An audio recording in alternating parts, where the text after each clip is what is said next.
all of our public safety personnel.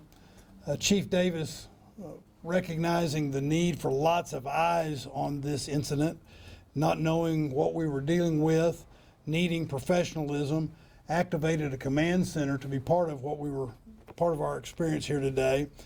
So our fire, EMS, emergency management, the counter assault strike team, all of those organizations were together as part of a command center today.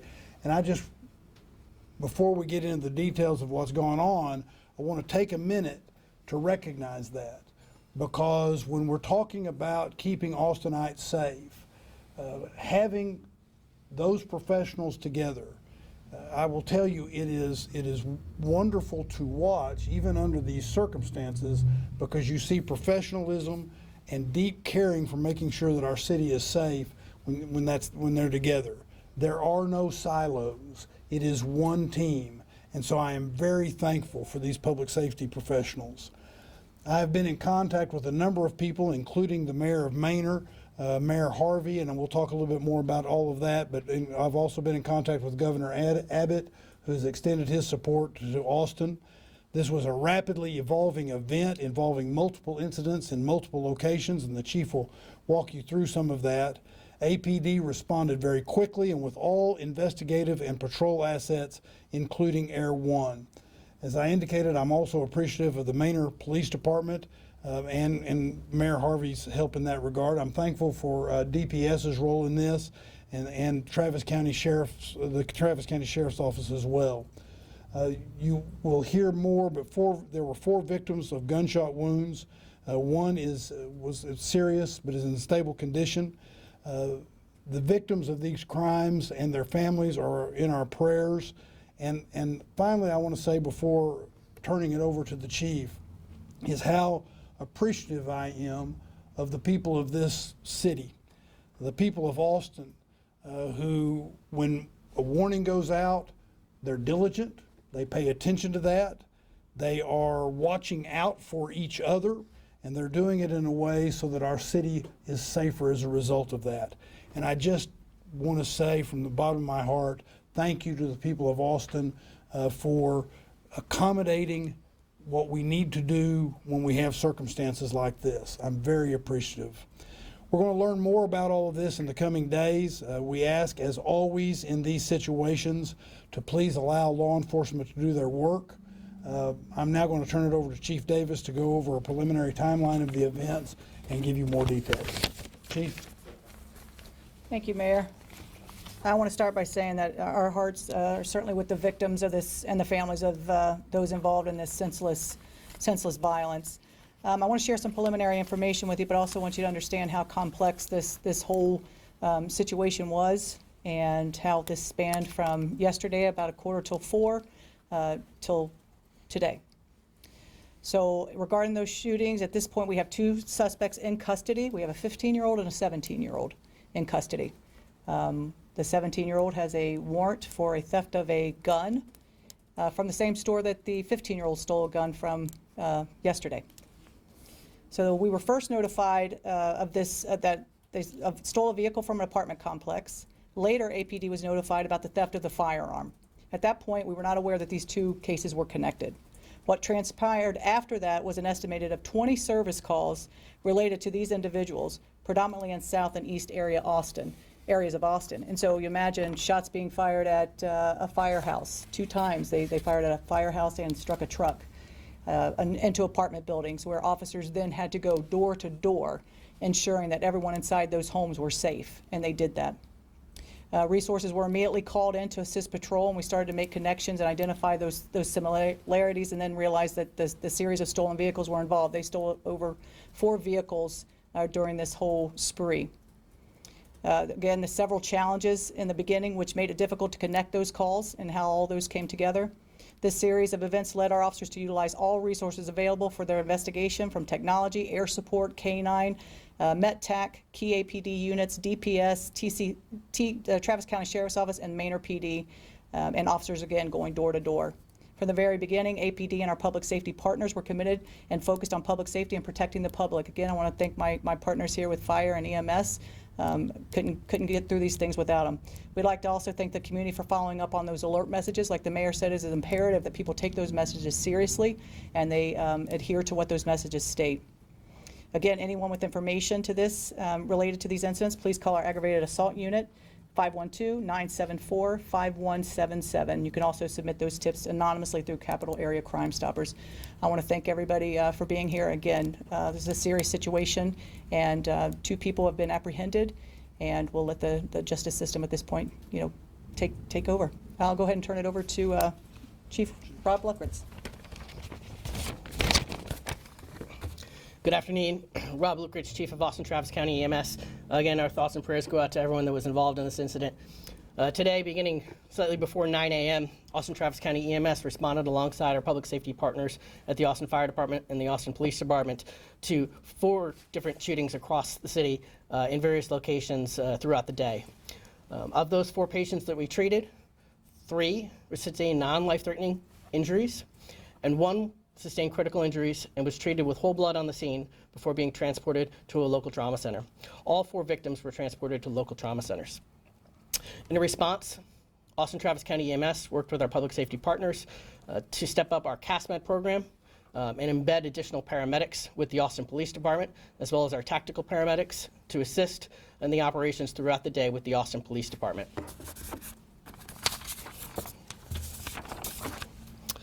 I just again want to highlight what was mentioned earlier. This truly is an example of how all of our public safety here in the city of Austin come together. The partnership between the Austin Police Department, Austin Travis County EMS, and the Austin Fire Department is absolutely unparalleled and is a prime example of why Austin continues to be safe.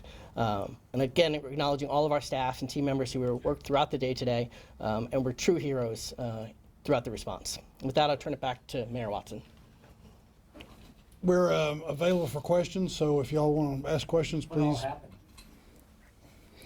What all I happened? mean, obviously, there's been multiple shootings, right? So Yes. What do we got? I mean. So we had shootings, robberies, auto robberies, and then we had the shots that took effect on people. So 4 people were shot, total 4 people. We had buildings, apartments that were shot into, 2 fire stations, 2 separate fire stations that were fired into. A fire truck was struck while fire personnel were right behind that truck. We had 2 individuals at this point that were going and robbing cars and then started firing shots at people. We had 1 pole cam that was up that actually captured one of the shootings in front of a store where 2 people were shot. A woman sitting there, standing there talking to someone, and they drive by and they shoot out their window and striking her. And so a motive, I don't know what a motive is. I don't know what motive would drive anybody to come and drive around senselessly in this city and in multiple parts of the city shooting. And so at this point, Manor PD, Travis County Sheriff's Office, they went toward Manor. They made that traffic stop on that vehicle that we put out, the white Kia, and they made the stop. The subjects got out and ran, and they were apprehended. 2 of the people were apprehended. At this point, there may be a 3rd involved, so that scene is still being handled for public safety measures to ensure that we get that 3rd person. But the 2 that we had on video, the 2 we were looking for, are in custody. You said may be a 3rd person. Just want to confirm, is there a 3rd person, or is There was a 3rd person that the Travis County Sheriff's Office said ran from the car. Now, where this person became involved, we're not sure of that, but we do know the 2 that we were looking for have been apprehended. And then you mentioned the shooting at the fire stations, a truck being hurt. I mean, coming from a first responder perspective, what does that mean for all of the agencies involved in this when another first responding unit like Austin Fire gets involved in this manner? Well, I think I think it touches everybody, and it doesn't matter if it was a car dealership that was struck or it happened to be a fire station or a police station. These are dangerous kids out causing havoc in this city, and they had to be taken into custody, and they were safely. Do we know if it was one shooter that was doing the shooting and maybe one driving? We heard that there were multiple different cars. Were these like they just went from car to car stealing? So I want you to remember talking about the complexity of this, right? And so when that investigation is still continuing, they've just been apprehended, those are the things that will be determined. Could you speak a little bit on the timing of when it was realized that multiple of these incidents were correlated with each other, like a timeline? Was it around midnight? Was it around like 4 a.m. this morning. Just talk to me about when exactly. Yeah, so once all those calls came in on Saturday, they stopped for a while. And so I don't know if they at that point decided to go get some sleep, what happened, but then it picked back up at after 8 o'clock this morning when a man walking his dog was struck in the back with gunfire. So that's when, and then that description of that car came up. And so at that point, it's pulling it all back together, all these things, and the randomness of it. Is all of this, related? You mentioned 8 a.m. for that, like for the. 8:47 this morning. Got it. And just in terms of like public safety messaging, I mean, just talk to me about like, I guess, when the thought process behind when it was, when to distribute those messaging. I think I remember the key alert was like around 11 or so a.m. this morning. Just tell me about between 8 a.m. and 11 a.m. what was going on in APDs. Well, once again, it's still trying to figure out, trying to figure out what car they've then abandoned, and then they've stolen another car. And so we found one car, and it was abandoned. So at that point, we're calling in our crime scene unit to come take that car and start looking for prints, looking for the cartridges, all of those things inside that car. And then what car are they now in? What car are they now in? And so at that point, it's just bringing all of that intel together to move forward with the investigation. Want to talk a little bit about like license plate readers? I know Austin has taken a stance against for maybe not using them. What LPR has been helpful in this scenario? And I know Maynard uses LPRs. Did they use it? And was that helpful in this scenario as well? Well, I can tell you, I think that conversation, we have the Trust Act, setting guidelines on where we are with our technology, and I think that the conversation is ripe to have. What could that have helped? Yes, it could have helped. And so I think as we move forward and we can start having those conversations around what that Trust Act, those parameters, I think I'm absolutely open to having those conversations. And